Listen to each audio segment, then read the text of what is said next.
Back with another book review. Just finished The Midnight Library. That would have been my third book for June and my 15th book of the year. Quick backstory, I found myself in an airport recently without a book because it was not like a planned flight. So when I went to the little shop, this was one of the books they had, and I had recently seen it on Good Morning America. So I thought, why not? I'll give it a try. Definitely a whim buy, was not on my TBR, was not even, within my radar. I just happened to see it when I was watching Good Morning America one day, and I loved it. I gave this book 5 stars easy.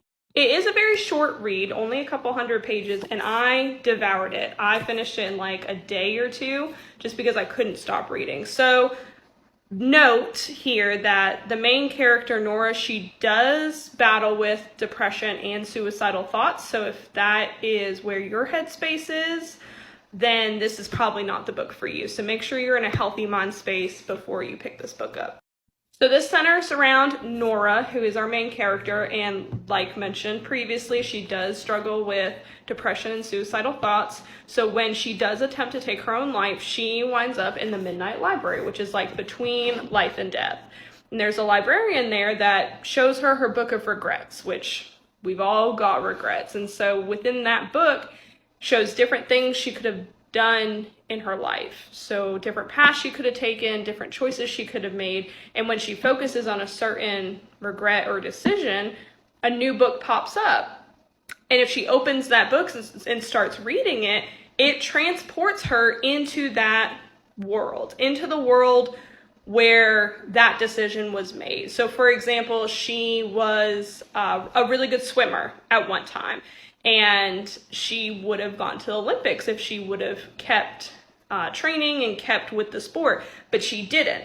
So when she goes to the Midnight Library, one of the books is if she would have kept pursuing swimming. So she opens that book and it transports her into this world where she was an Olympic swimmer, and now she does these like TED Talks almost as a motivational speaker, and she lives out that life, that world, for as ever long as she chooses to. And when she realizes that that world or that decision doesn't make her happy, it zips her back to the Midnight Library, and then she can pick a different book and a different round, a different life. And so there are some lives in here that are only 1 chapter long, but they're so well developed that you don't need this big, long, lengthy world building to kind of know what's happening and understand that world and understand that life. There's some lives that are longer than a chapter that she plays out, for a while.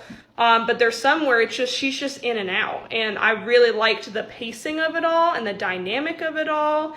And I won't spoil the ending, but she eventually leaves the Midnight Library, and she does find happiness. So there is a good ending to the story. The other great thing about this book is the character development of Nora, because it's solely focused on her. Of course, there are other characters throughout the book and throughout the lives that she plays out, but it really drives home that it's her. She is the main point of this book, and so you see her faults, you see her weaknesses in the beginning, and then you really see her grow. And it's nice to see a growth that's not like a YA or a teenage character. It's really nice to see that someone of middle age, because struggles come no matter what age you are and no matter what life you live. And I think that's really the point of the story, is that we all have regrets, we all have things that we could have changed, but just because you are given the opportunity to go back and change those does not necessarily mean that you are happy.